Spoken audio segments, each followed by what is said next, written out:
Okay, so inside of this sales KPI tracker, what we're looking at is a couple different things. So the first thing is going to be on the closer side. Now, there's going to be a lot going on in the start. It'll all tie together, trust me.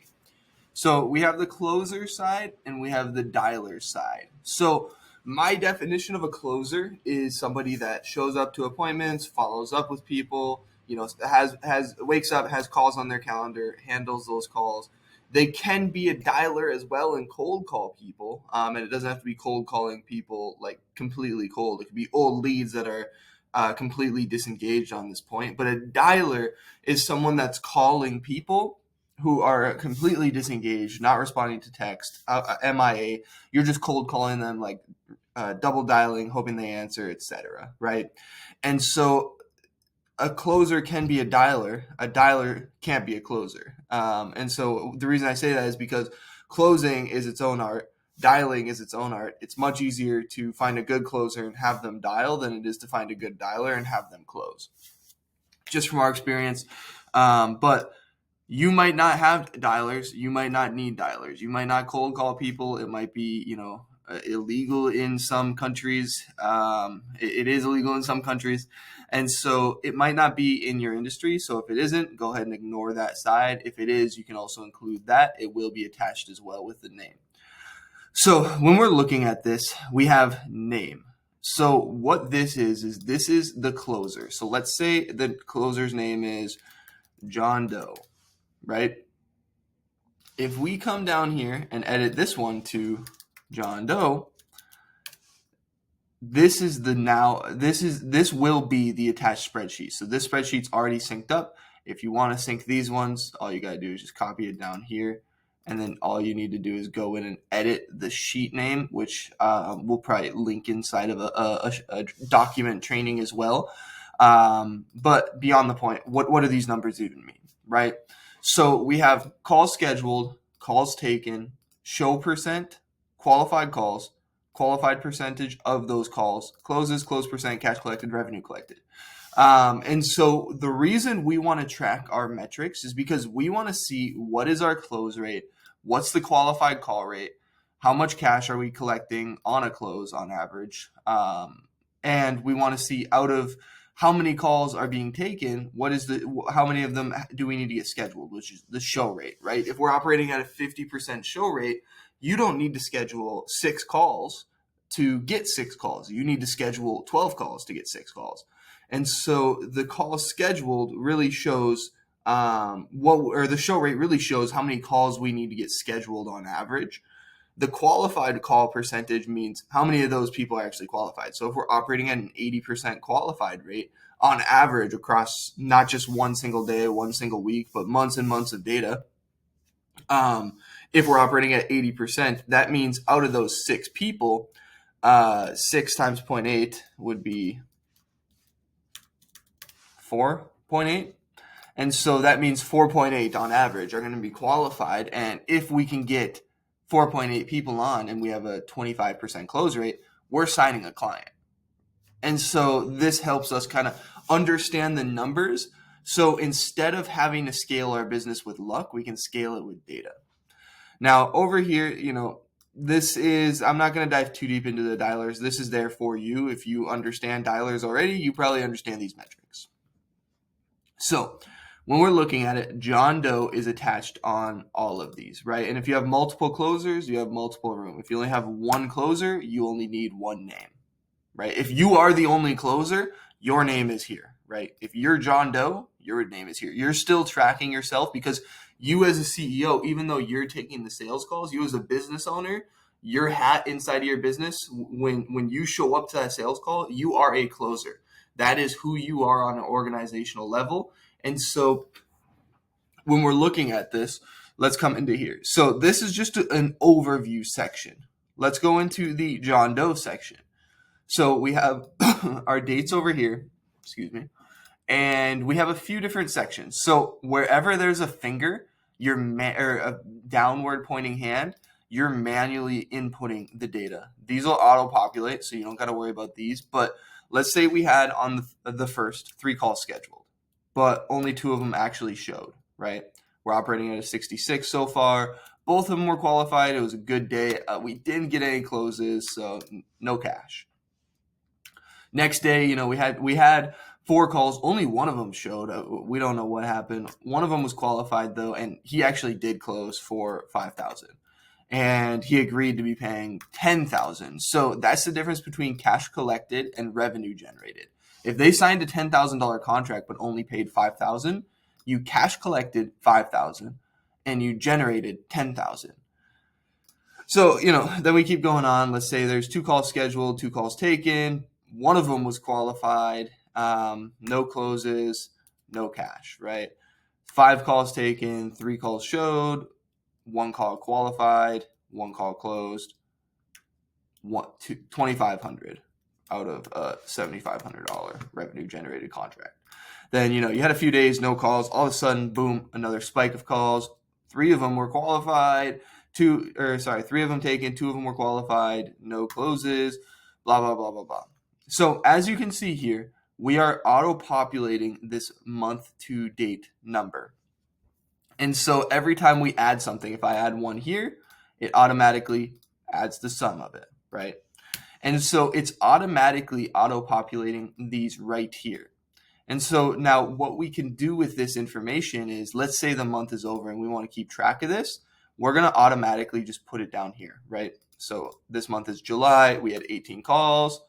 11 showed, 61.611, qualified calls 7, 63.64%, closes 2,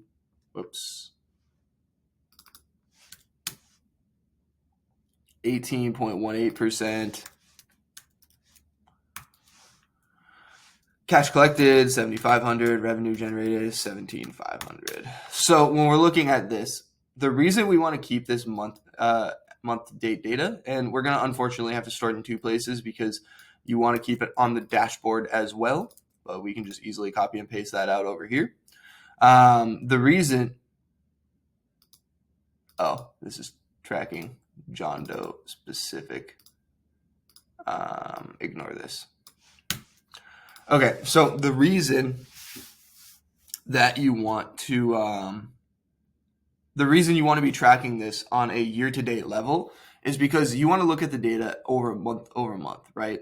And what you'll notice is you can start to see a trend. So this is just month 1, right? But let's say now we go into August and we actually have a better month where we actually had 3 closes that day to spike the percentage. 7,500 out of 15,000, let's just say. All of a sudden, these are the metrics for, I'm just going to change this one too. Call scheduled, so 2115. 71.43%. Good show rate. 66.67. 5 closes. 33.33%. 15,000. 32,500. So you just manually put it in. This is August now. So we bring it back over to the dashboard. We look at these 2 numbers and we can start to see, oh, wow, August actually, I booked a few more calls, but we had almost double the close rate. So that was a over 50% spike in how many clients we were seeing, actually over 100%. And so what you do is you then take that information and you say, what did we do in August? How were we marketing? Who were we marketing to? And you can start to see trends, right? And so let's say in August you realized, oh, wow, half of my calls were from, Instagram outreach, and they were much easier to close for me. Well, all of a sudden, you should probably start to double down on Instagram outreach. Or let's say all of them were referrals, right? You didn't get anything from, you spent a lot on ads, you spent a lot on this, but all of them were referrals. Well, now you can understand, okay, well, I get a lot of referrals, so I can actually pay more on the front end to acquire a client than I'm currently paying, because I know that they're going to refer me business and I know it's going to lead to more. You can start to create a better lifetime value for that person based off of even the referral that they're going to send. And so it allows you as a business owner to make educated decisions, not just kind of blind decisions. And most people don't actually track their numbers. We ask so many business owners, what is their close percentage? And the amount of them that say they're closing at 90% close rates is insane. And it's like, you're not closing at a 90% close rate if you're dealing with anything, even like referrals aren't 90% closes unless they're already closed for you. And so this helps you really understand what is your close percentage, what is your show rate, how many calls do you actually need to acquire a client? Because if we're working with these metrics, let's say, right, your average show rate is 65%. So that means that every 10 calls that you get, you're automatically only getting 6.5 of them to show. So if we go schedule 10 calls with an average, let's say, of a 25% close rate, that means that we can ideally predict about 1.6 new clients. And so what is a new client worth to your business? Well, if that new client is worth, $2,000, let's say, right? Well, you can predict about $3,000 in cash collected.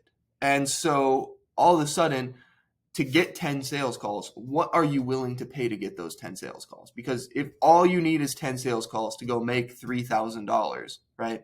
What can you pay to get that? Now, what is your cost to fulfill it? What is the closer's cost? What does it cost to run the business? Like, these are all things that you have to think of as a business owner. But once you get that figured out, then you can really figure out what are you comfortable with paying? Like, how much can you pay agencies? How much can you pay in advertising? How much can you pay a referral? How much can you pay this, that, etc. Right? And so let's say, for example, you as a business owner are willing to spend $1,000 to go get a client.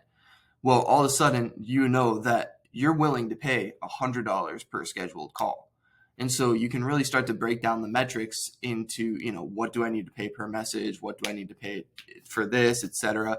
And again, you can start to really understand your business from a numbers perspective, not necessarily just a quick overview guessing. You want to start becoming a data-driven business owner. And so using this template is going to allow you to start to understand what you're closing at, how you're closing, and really give you a better overview at what exactly is going on inside of your business. So if this was helpful, let us know. If there's any part that confuses you, we're going to go over kind of like how to get these numbers to more closers. But in simple, all you're doing is tagging it to a spreadsheet, which this is just saying, hey, John Doe. And all you're doing is you're having it synced to right here. So C6, right? So if you want to add in a new closer, let's say Jim Doe, well, all of a sudden to sync Jim Doe, we can change this right here. All of a sudden to sync Jim Doe, we got to press equals. And then this Jim Doe, make sure it's typed exactly the same. And then you put the exclamation mark and then the cell that you want it to copy from, right?